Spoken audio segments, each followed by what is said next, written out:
Today's guest on Halftime with Bayern Ryan's Instagram interview series is the one, the only, the voice of the Bundesliga, Phil Bonney. Welcome to the show, Mr. Bundesliga Phil. Nice to see you, Ryan. I hope you can hear me all right from where you are. Yeah, I can hear you great. That's good. Yeah, I saw you all sitting with headphones and things on, so I plugged myself in. Well, I have to do it with headphones because I've got dogs and fans and everything else that I wouldn't be able to hear it very well. And what I did find out was if I've got a microphone that kind of gets rid of all background noise. Right. But when I do that and it clips like here, I can't hear what anybody's saying. So if it's just me, I can do that. But that's all right. I've just got my mobile phone got my cell phone against the wall here. You're actually joining me in what I've come to call Studio Narnia over the last couple of weeks. It's actually an impromptu studio built in my wardrobe. Oh, good Lord. Okay. Having seen yourself, I thought I'd hang up the honourable colours in the background there. The Liverpool B jersey back there? The Liverpool B jersey, yes. I was listening to your interview yesterday with, his name escapes me, saying if he was a Southampton fan, how annoyed he'd be. Yes! Well, and the bad thing is you're talking about the interview with Devin yesterday.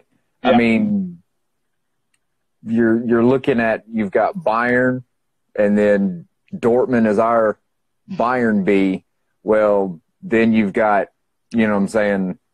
Arsenal who buys Dortmund players too. So, I mean, yeah, we're a long way down the pile. But the thing is, it's about identifying the talent, bringing them on. Southampton play a similar style to Liverpool, and that's why for a time there, certainly, Southampton players just slotted straight into the system that Liverpool played, and that's why they bought them. They've seen that we'd experienced that we were getting into the Europa League more than just once, but like a couple of years, 3 or 4. Well, it felt like 4. It was probably only 3. But anyway, we got in there a couple of times, and the players that we had and developed were slotted into the Liverpool system pretty well. Yeah, Southampton has the best academy in the world. It's one of the best. It's one of those. West Ham's got a brilliant academy as well. The talent they've pumped out over the years, and to be fair to them too, teams like Schalke have got an excellent youth academy. I'm sure Bayern do something or other. That's a question I get a lot on, through Messenger and stuff like that, is why Bayern doesn't bring a lot of their academy players through. And there's what people don't understand, the difference between playing as a Bayern amateur versus a Bayern senior team player. You don't see a lot of guys at Barcelona making that academy jump, or Real Madrid. It's rare you see Madrid making somebody an academy jump.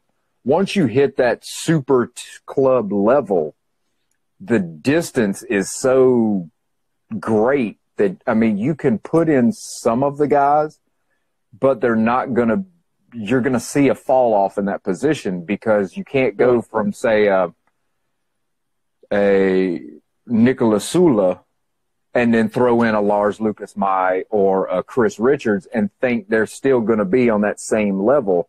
But there's a massive fall off.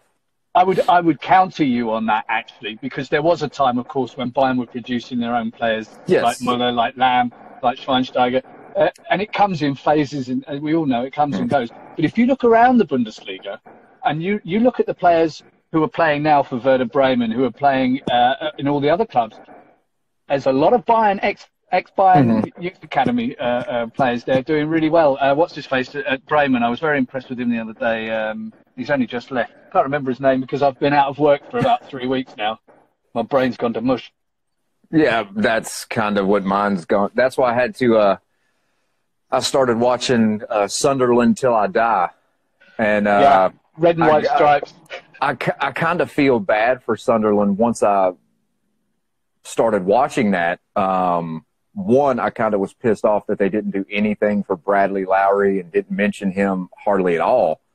But I think Mitchell Weiser is the guy that you were referring to. No, it wasn't Mitchell Weiser. No, he started Cologne, of course. Marco Friedl. Marco Friedl is who you're talking about. Absolutely. Thank you. But watching the Sunderland one, I was like, you know what? Those fans, when you see them sit there and cry, and they're like, why is it always the other team celebrating and we're always the ones going down or losing? I was like, you know what? I'm going to fix this shit. So I downloaded the Football Manager app, and I was like, I'm gonna take Sunderland to the top. Well, the bad thing is when you're in League One, they're your board restricts you on how much you can pay people. So, but there is a thing in the game where you can edit. So I went in and, granted, everybody's going to call me a punk for doing it, but I don't give a crap. Sunderland deserves a trophy. But I went in and gave Sunderland a $500 million transfer budget, and basically took that $500 million and raided Bayern's academy. So like my entire, not my starting lineup, but my backup lineup is nothing but Lars Lucas Mai and Surprit Singh and those guys. And I was talking to a buddy before we started this. He's like, well, what's your starting lineup? I was like, dude, you're not going to believe my starting lineup. He's like, who's your starting lineup? I was like, well, I've got Jan Sommer as the goalkeeper, and miraculously I got him for $8 million. My 3-person defense is you got Philip Max on one side, Fabian Johnson on the other side, and John Brooks in the middle. My midfield is Bastian Schweinsteiger, Renato Sanchez, and Miguel Almiron. My striker is Sebastian Haller, and then on one side I've got Rashica, and then on the other side I've got Frank Ribery. And I would have been very surprised if you hadn't. Well, the thing is I tried to sign Schweinsteiger and I tried to sign Ribery, but because they were older and they were like, hey, we don't want to sign a 5-year deal, we're going to retire after this season. So that's when I used the Football Manager editing skills. Now I've got a 17-year-old Frank Ribery and an 18-year-old Bastian Schweinsteiger. So, and my thing is with a lineup like that, playing the Lincoln Cities and the Portsmouths and Oxford. Don't do that to me. I mean, I'm averaging 15 goals a game. I'm 19 games in. Sebastian Haller has 33 goals. Frank Ribery has 23 assists and 19 goals. Schweinsteiger has 15 assists and like 20 goals. So yeah, a 17-year-old Frank Ribery with the same skill set he had now. Yeah. It's almost over. You've been self-isolating for quite some time, Ryan. I realise that your Football Manager skills will be way in excess of mine. Yes. Let me just tell you, the last time I bought a FIFA game for the computer was FIFA 98. Oh, good Lord. So it only had like 4 buttons at that time. My thumb still worked, but it's. I haven't quite got to that where I'm starting to pull out the old Premiership Manager or Bundesliga Manager games just yet. But I had to. Certainly. The Sunderland show just made me feel bad, and I was like, you know what? Portsmouth keeps blasting, and Charlton Athletic keeps blasting them on this show. I'm like, you know what? I owe it to Bradley Lowry to just go in there and just torch teams. And I mean, I've already got like 90 goals in 19 games. I blasted Chelsea's starting squad 15-2. I beat Tottenham in the Carabao Cup. I think it was 18-2. So it's like everybody does that, don't they? Well, I mean, my thing is it's not really hard to do when you have like a Bundesliga all-star team versus, you know what I'm saying, these lower level guys. But I have put Will Grigg in a couple times. Will Grigg had a 5-goal game against Lincoln City. So I was singing Will Grigg's on fire at like, I think it was midnight basically. But I've seen some people asking, and I told them I would wait until I had you on the show before we went into it. Yeah. Hansi Flick 2023. They were asking my thoughts on it. My thoughts on it 4 months ago was I'm worried. Don't sign him full time until he proves his worth.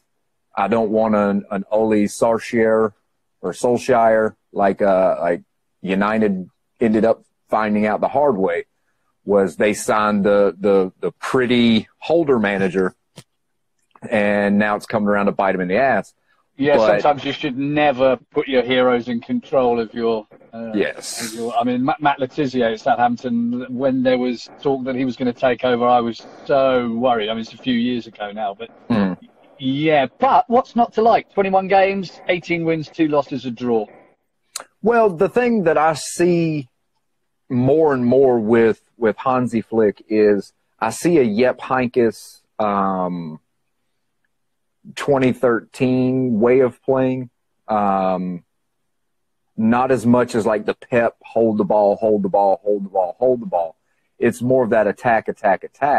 But then it's still a problem. Hopefully, if we ever get back to playing again, it's one thing that they're working on is don't piss away a game in the second half when you're up 4-0 or 3-0 and sit back and shift back into low gear and play that possession crap. Well, play like Dortmund really have been doing. They were guilty of that so often this season, of taking a marvellous lead and then just taking their foot off the gas and letting the other team back in. And that is the only thing with Bayern at the moment is you get the feeling when they're up against a really good team that the back might be a little bit wobbly. At this point, I tend to agree. As far as like say, there are center back pairings that we have that just don't seem to work right. If you have don't get me wrong. I did an interview with somebody at the end of the year or before Christmas, and I was saying that I wasn't sure that Bayern would get through to the Champions League final. Obviously, I've probably been proved right, but for the wrong reason. But yeah. I would actually go back on that now because the way they played since Christmas or just before Christmas and after Christmas, it's a lot more of the exciting old-style Bayern again with just that explosive energy with Müller finding that he's really bloomed again, a sort of a not saying he's the late bloomer, but under Hansi Flick, he's come through again and is such a pivotal man in the side. Well, the thing with Hansi Flick that I really like is the guys that everybody knew were good, the Müllers, the Goretzkas, the Thiagos, Kimmich, guys like that, they flourished under his leadership. The only thing that I feel is going to be a backfire if it's not fixed already is the same thing that and a lot of fans want to just give Niko Kovac a lot of crap. But the thing is they didn't give Niko Kovac what he wanted. Players that he felt he needed for his system to work. Hansi Flick has to be given the reins, given the players he wants. Don't just if he doesn't want Leroy Sané, don't buy Leroy Sané. The thing is, hold on, let me come here, dog. But don't give him Leroy Sané if he doesn't have any. He doesn't want anything to do with him. The players that I've seen that Hansi Flick really wants is a Kai Havertz. He really wants a Timo Werner. I know he's a fan of Rashica. And my thing is, well, but my thing is if you can get a Rashica for 20 or 30 versus a Leroy Sané for 80, 90, 100, even if it stays that way, or like me and Devin said yesterday, the transfer market kind of collapses in upon itself. Yeah. But if you get a Rashica and you keep a Ivan Perisic, because Perisic, once Flick took over, Perisic has come back to what he was. And he's easily worth $20 million. And He's one of those good squad players with class, with experience, that he's always going to deliver for you because he knows how it works. In the same way that Robin used to know how it works, and Ribéry knows how it works. He knows what's required of them. So you can throw them in at any point. You don't always have to start them either. They can come off the bench. And he's one of those that is a really good... And don't misunderstand me when I say squad player, but he's a team player. Yeah. He's someone that fits in with the way that Bayern do things. And looking at Ivan Perisic, he's kind of... And he reminds me a lot of the way Franck Ribéry played his last, like, say, 3 or 4 years. He still has that spark that can run by you. He's still got that touch that if he needs to, he can put it in the net. He can still make that critical pass, those types of things. But he's more of an aerial threat than Ribéry was, even though they're both like this tall. But he's one of those guys that we need to keep because Coman, Serge, even Davies, those guys don't bring that. And I'm going to say it. I don't give a shit if people like it or not. They don't bring that tough, hard-nosed attitude to that placement. A lot of fans don't like the Joshua Kimmich screams and stuff like that. And that I don't want to say the anger, but the aggression and stuff like that. And Coman doesn't have it. Davies doesn't have it. Serge doesn't have it. They have other attributes that are really good, but they don't have that. And I guess we can call it that old type player, that Gerard Muller mentality, that George resilience, that old school boot in your ass. They have, you know what I'm saying? Philipp Lahm had it, but it was a quiet way of doing it. Arturo Vidal was the loud version. Kimmich is kind of like if Vidal and Lahm had a baby. That's what you get out of Joshua Kimmich. He's got the passion and drive of an Arturo Vidal with the composure and leadership qualities of Philipp Lahm. But isn't that you need that all? But you need all of that in a squad. You need the captain who leads from the front and shouts at people and makes them move up, makes them move back when they need to do it. But you also need the filigree players like Gnabry, and also the explosion of speed like Davies. You need all of these, but you need them to meld together to be one team. But yes, I mean, and it seems like they are now. What one needs. But it seems like it took them a couple of games to completely gel to the system and the lineups we have now. I still think Coutinho's a waste of time, waste of money. He doesn't bring anything to the squad that we were promised. Well, let me rephrase that. He doesn't bring anything to the table besides the name we were promised. Lewandowski wanted a big name. Lewandowski, this is for you. How's that shit working out for you? You have names on your entire roster. Yeah. You see, I mean, we need a big money signing. No, we don't. We need the right player in the right position. Dante was not some giant, crazed, wonderful superstar. You know what I'm saying? There were a lot of players on that treble team that were guys that did their job, and that's what they needed to do. But that's why I say if we get a Rashica's a name, but he's not a Sané name. Kai Havertz is a name, but is going to be a world superstar in a few years. Everybody's tipping Havertz to be a Germany captain before too long. If I was to choose, if I had the money, if I kind of like you do with the football manager, just kind of tweak everything, I probably wouldn't take Rashica, but I certainly would take Havertz if he was offered. I think you've got.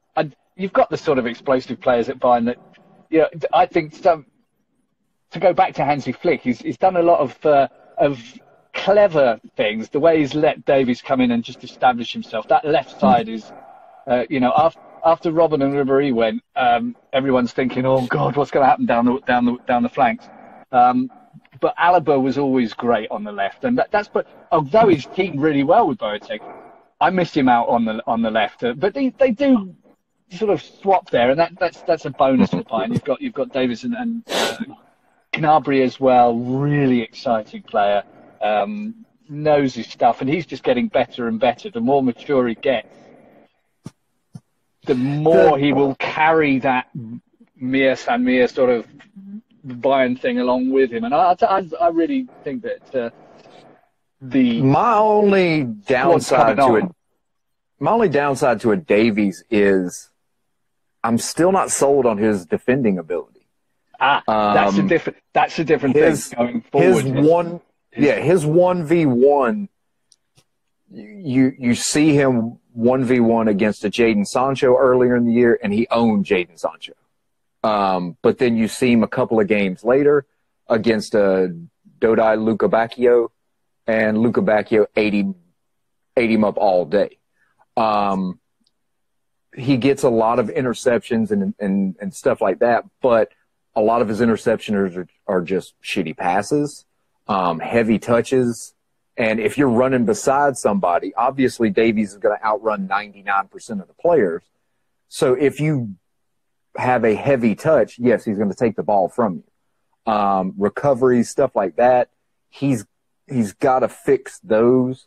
And my biggest thing is if he's going to play left back and not left wing back, he needs to get his ass back and play defense. If he's young enough, he's fast enough. If you're at the opposite end of the field, you should be able to race back and still get back. Don't do a cross and stand there and go like, oh, no, get your ass back. We need part you of back. The job description. You need to get back. Yeah. Yeah, because if you see a Thiago back there trying to cover that left back spot like we did a few times, there were times where Thiago's playing left back because Davies isn't back yet, or Kimmich is having to drift to the right because the thing is Pavard's not getting back fast enough.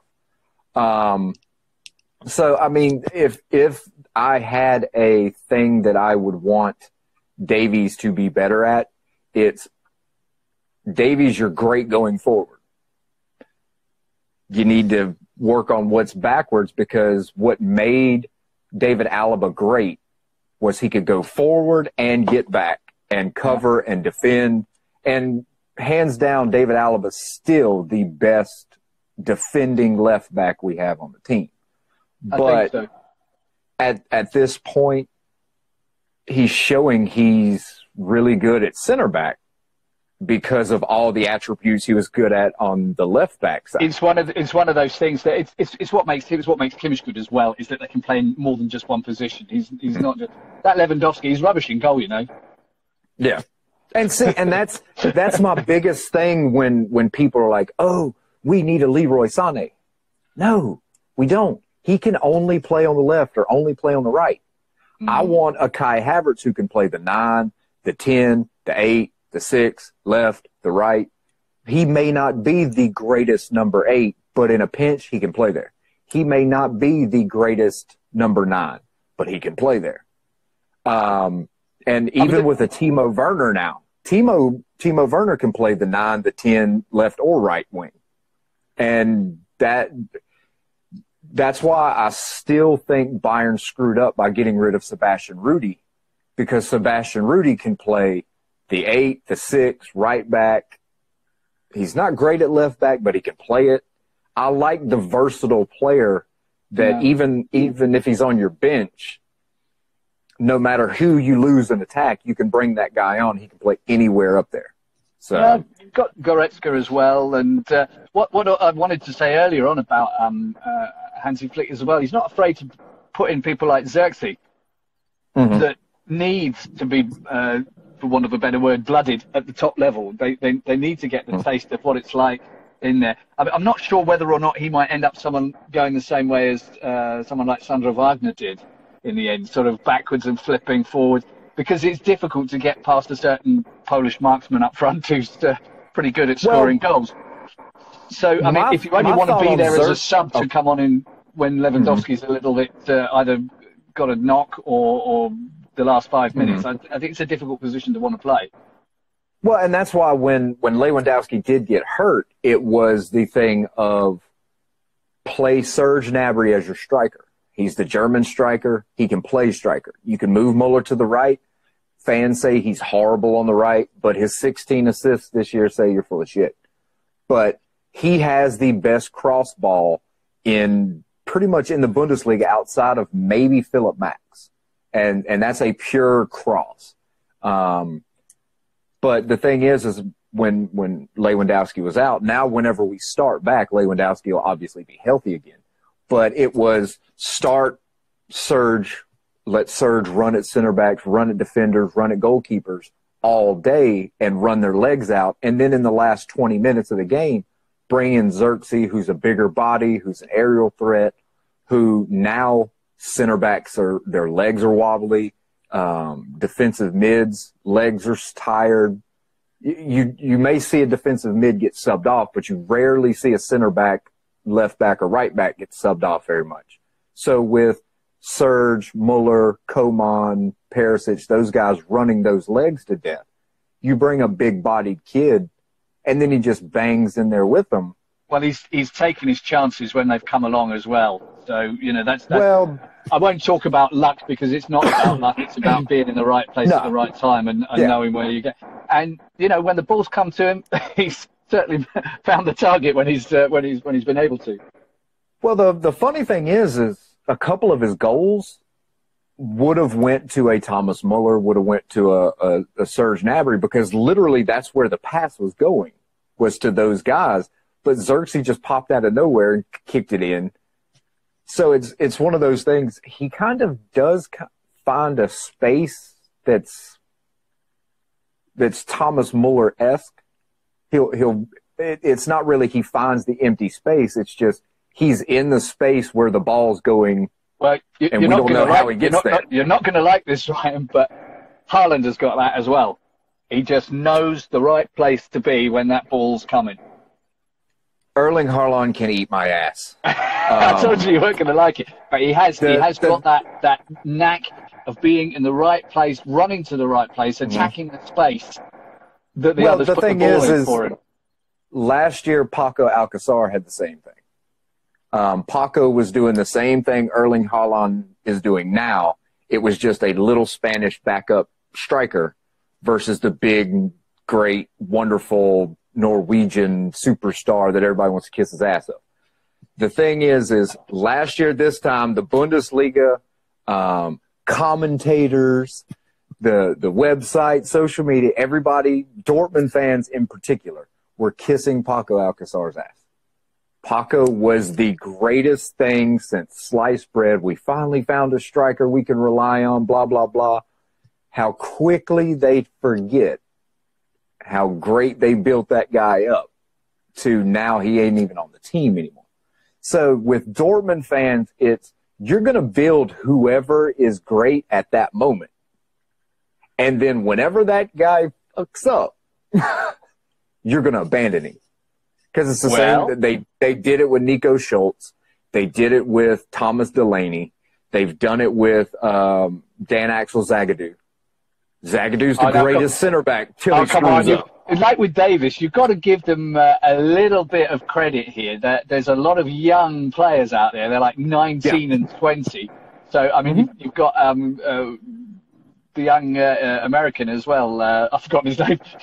I'm going to die when I get some more games done soon.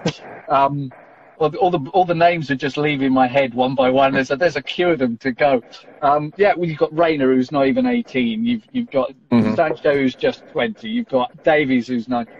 There's a lot of really good young talent, and we must be really careful about putting too much on them too early. The thing with Gnabry was that he was, really nicely brought on without putting that massive weight on him. It's coming. That weight is coming will be coming on him to perform also at an international level as well, not only just for Germany. And with Serge, he got a lot of that put on him at Arsenal.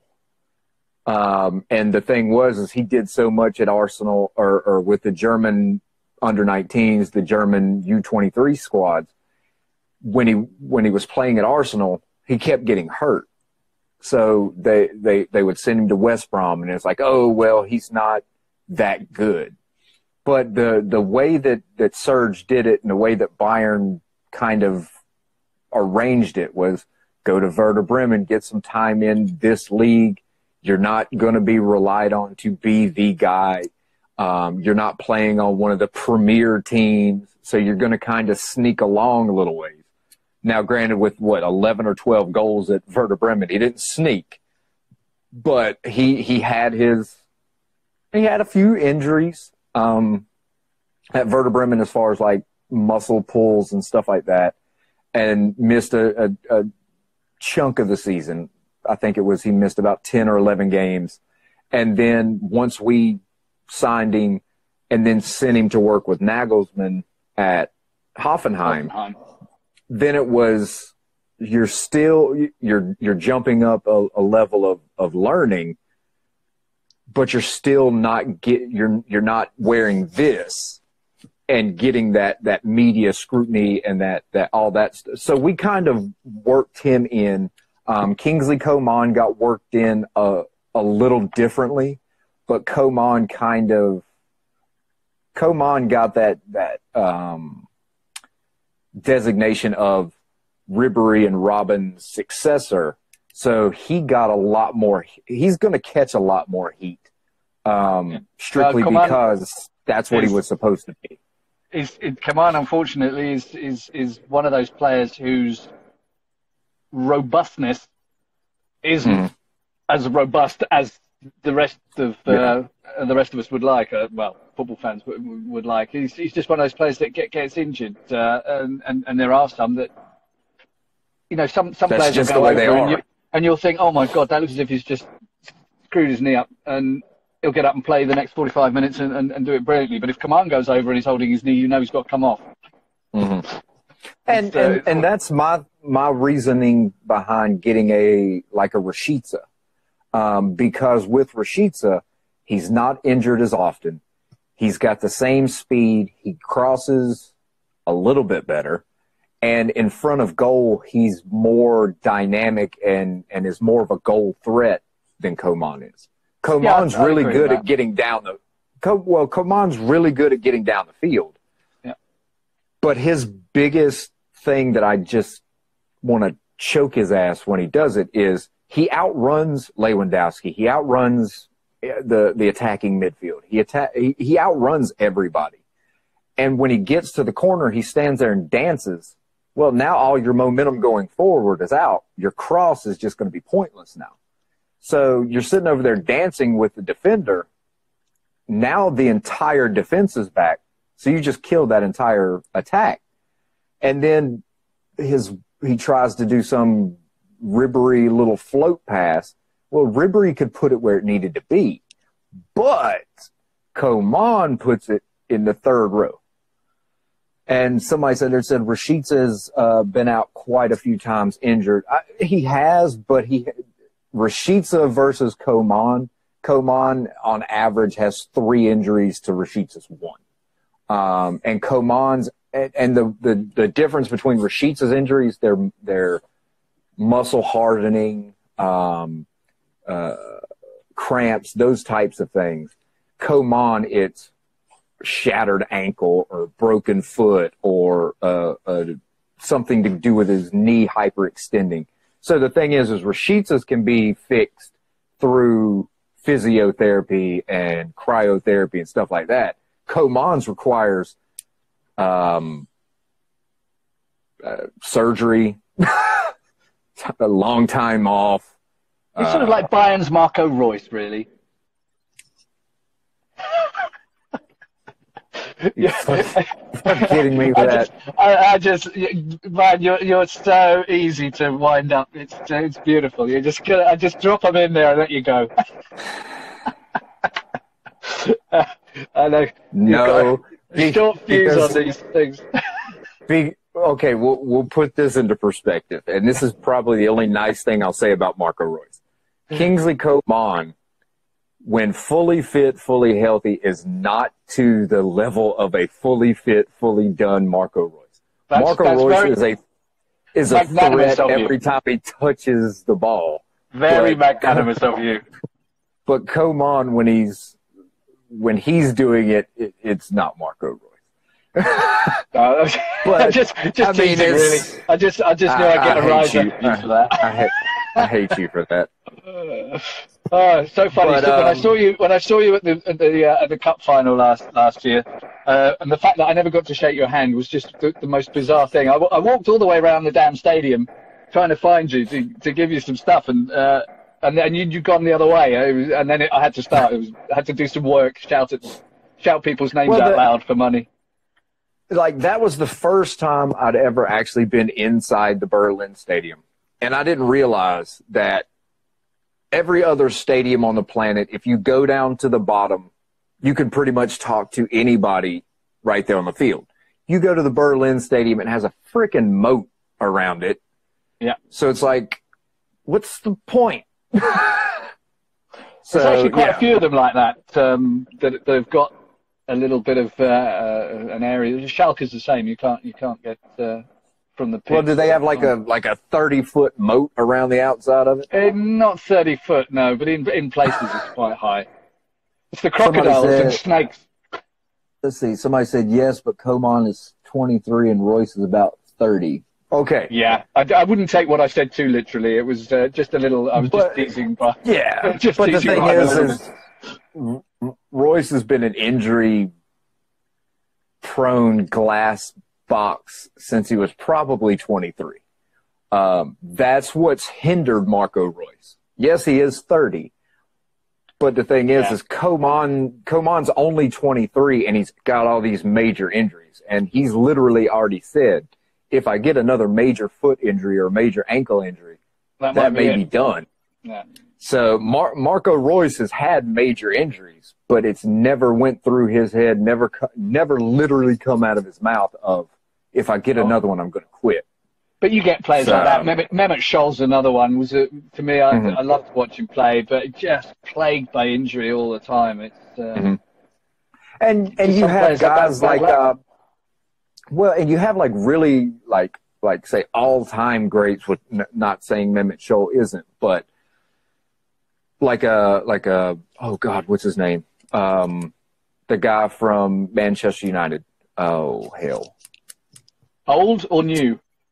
Old. Drunk. Ryan Giggs? No. Drunk, older than Ryan Giggs. God dog it.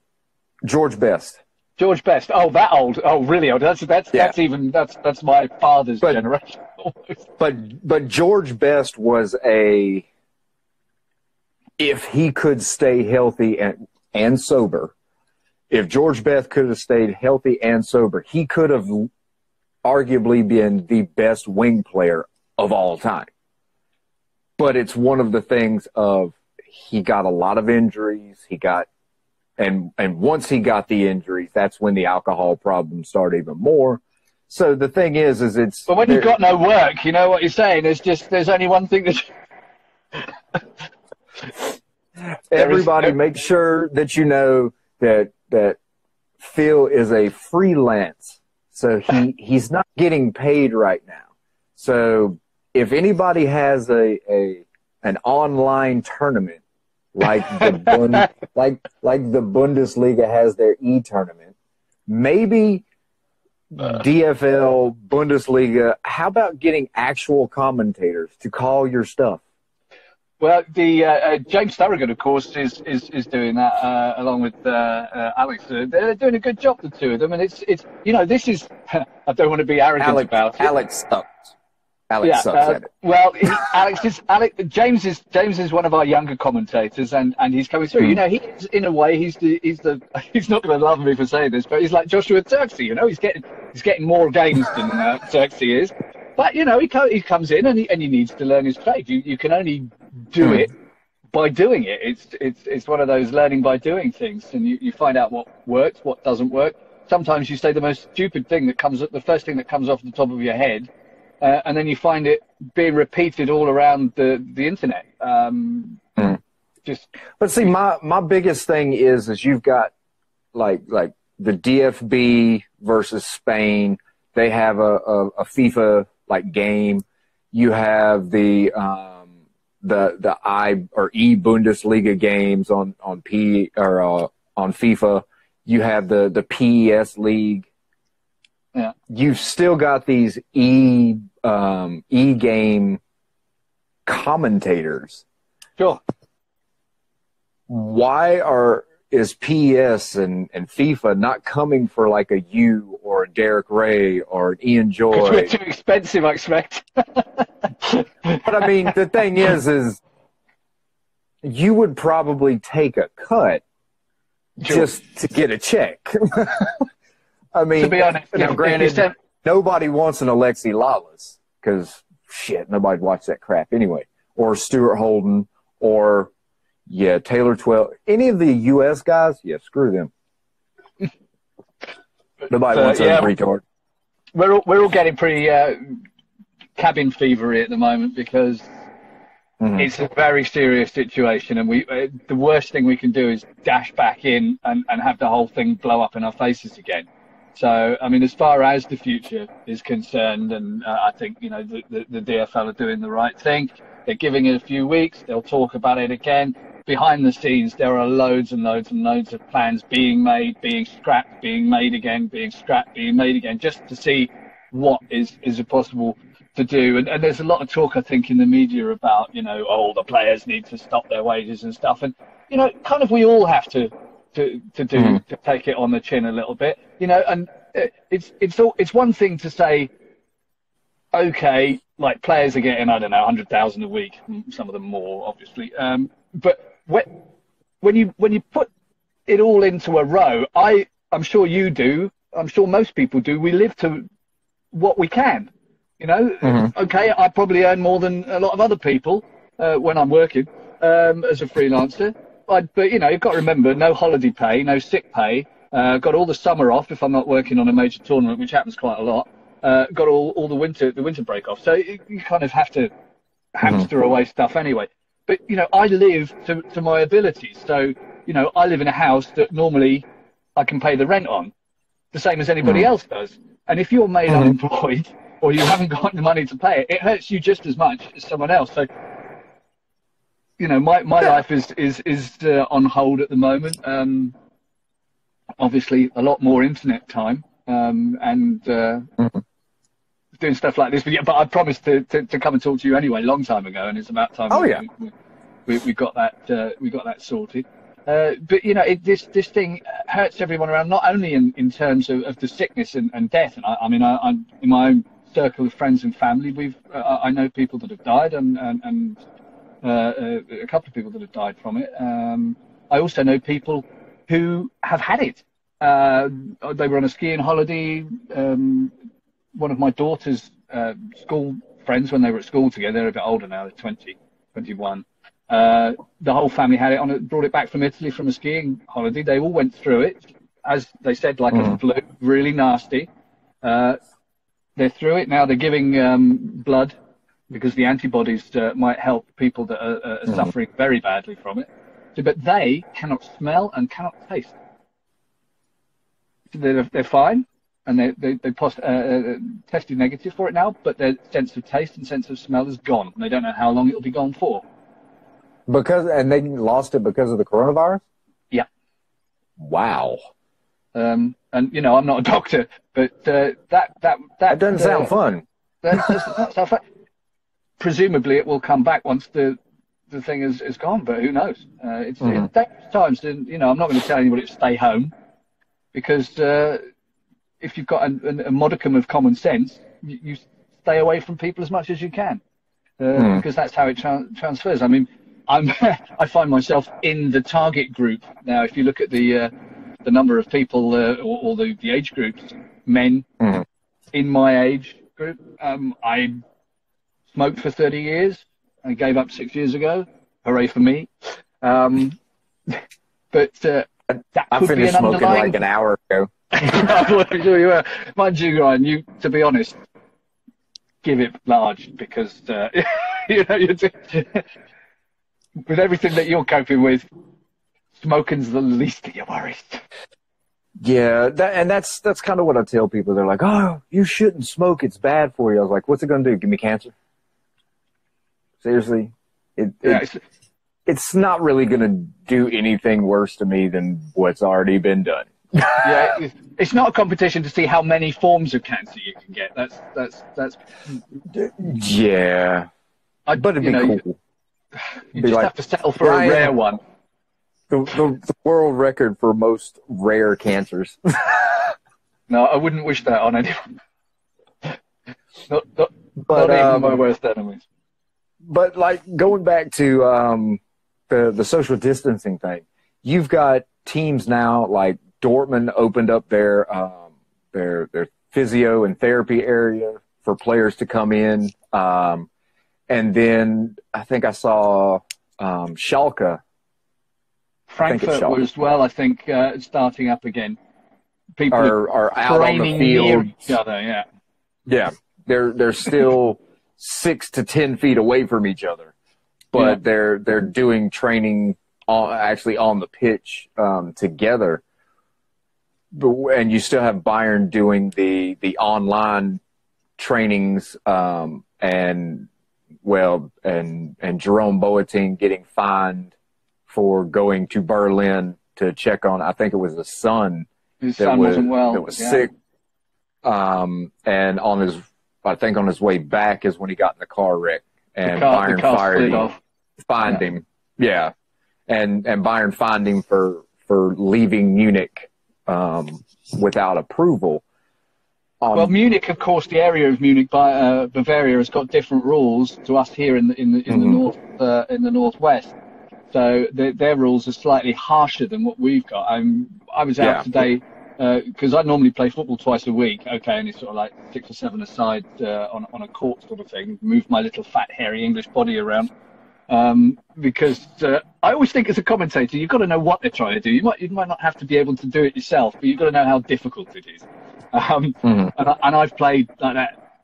And the community spirit, they're just meeting people and being with people and playing with my lads together. We're massive different age group, different capabilities. It's just people that love to play football.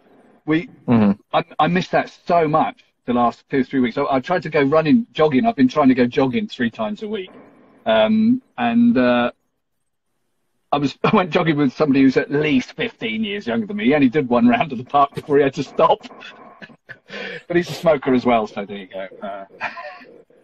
But I mean, so somebody sat there and said I guess the penalty on Boateng was a bit harsh.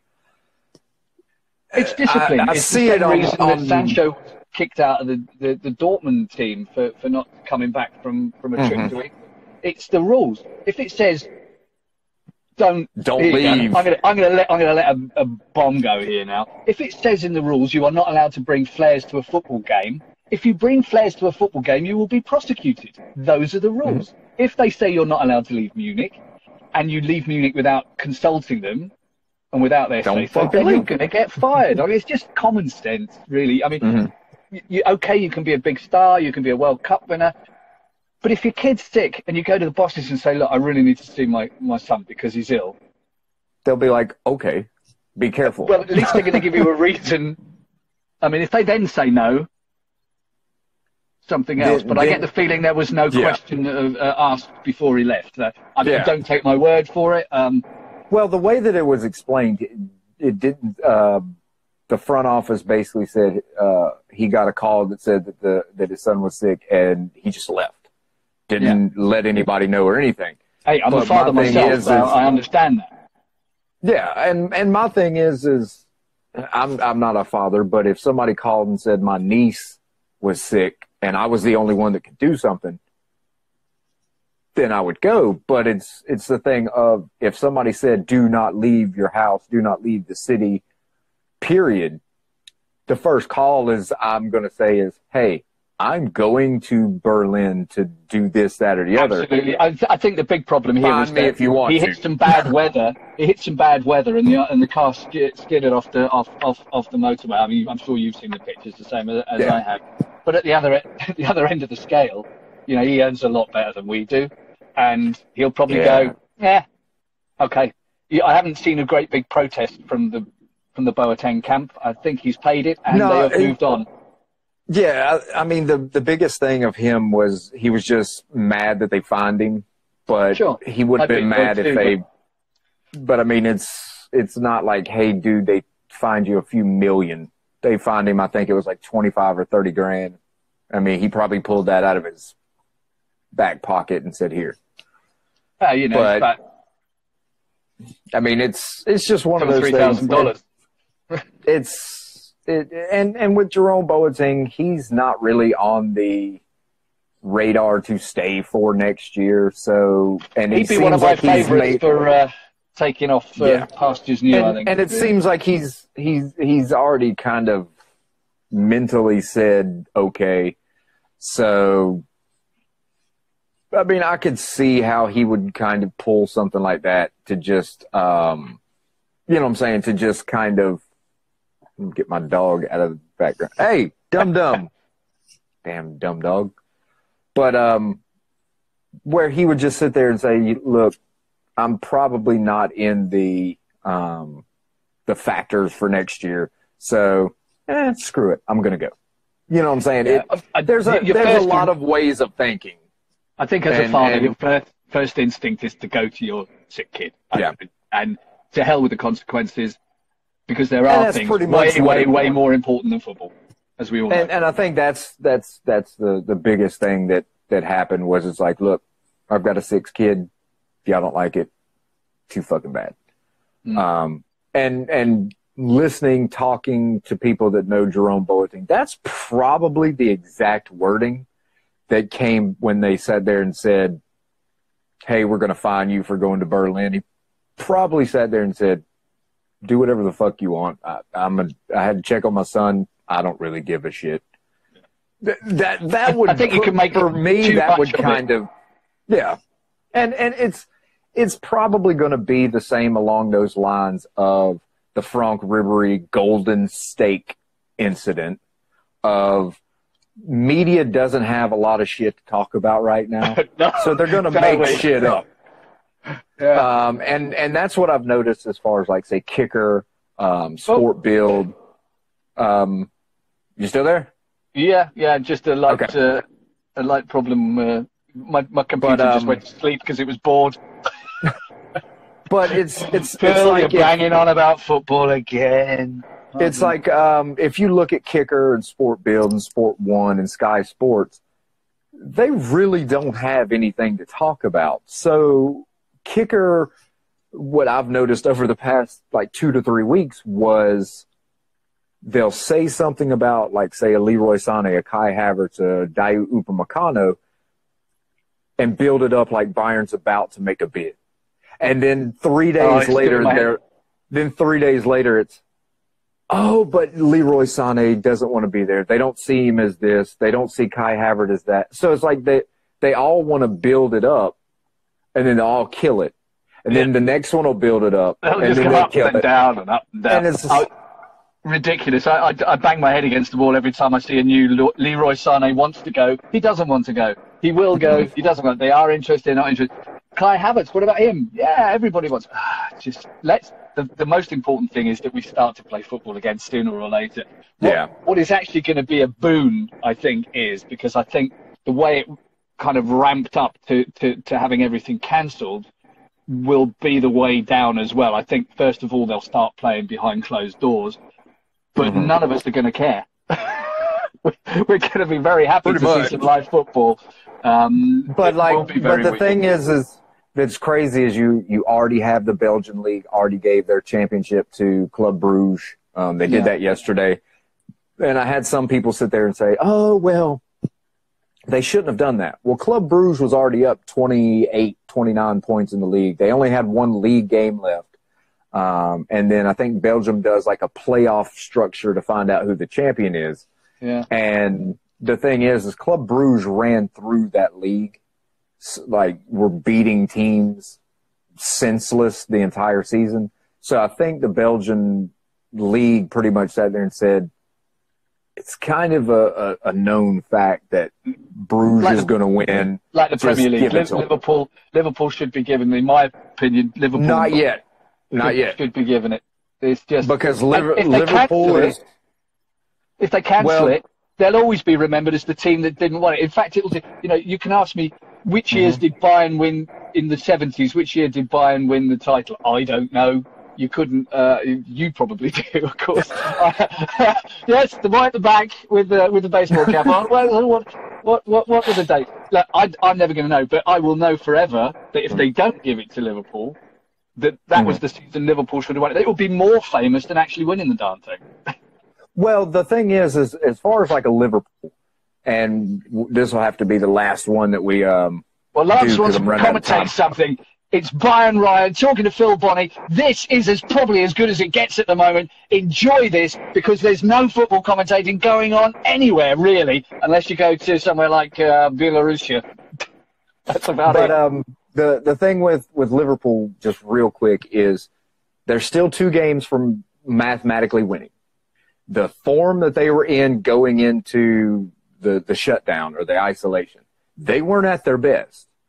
And they now granted, they may win the league, but they're not going to, the way that they were playing, they weren't going to win it by 20, 25, 15, 16 points. They very well looked like they were going to win by 5, 6. Yeah. As bad as they were. Yeah. But the thing is winning it by 20 points or winning it by 5 and being up 28 points. You can see, for fans that don't like Liverpool. Do you see the team I support here? We came second once. 1983-84 season. Once. We won the FA Cup once. But what I'm saying is if they just give it to them, fans are going to sit there and say, you won it with an asterisk. Or fans are going to sit there and say, yes, you won it, but you were up 28 points and only won by 5. So you can make fun of them that way.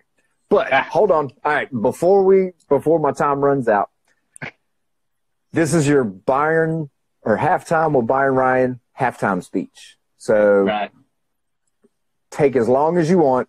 If you want to do it in your commentary voice, go right ahead. But non-coronavirus. Non-coronavirus. Right. This is the thing. You can do anything that you want to, but it's getting up off your backside and going out and doing it. You can talk the talk. You can say, oh, yes, I'm so good at this and I'm so good at that and I'm really annoyed with this and I'm really annoyed with that. But if you just sit home and moan about it to people on the internet, nothing will get done. You've got to get up, get out and do it. Maybe not at the moment, but that's what you have to do. The answer stops with you. The questions come from somewhere else, but you can be the solution. Just do it. Hey, that works. Well, it's giving me the little notice that we've got 58 seconds left. So everybody make sure you follow Bundesliga Phil on Instagram and Bundesliga Phil on Twitter. And before we run out of time, everybody have a good day. Stay safe. Stay inside. 6 feet away from each other. Don't make motherfuckers sick. We'll be back. So, y'all have a good day. Phil, we'll talk to you later. Talk to you later. Bye now.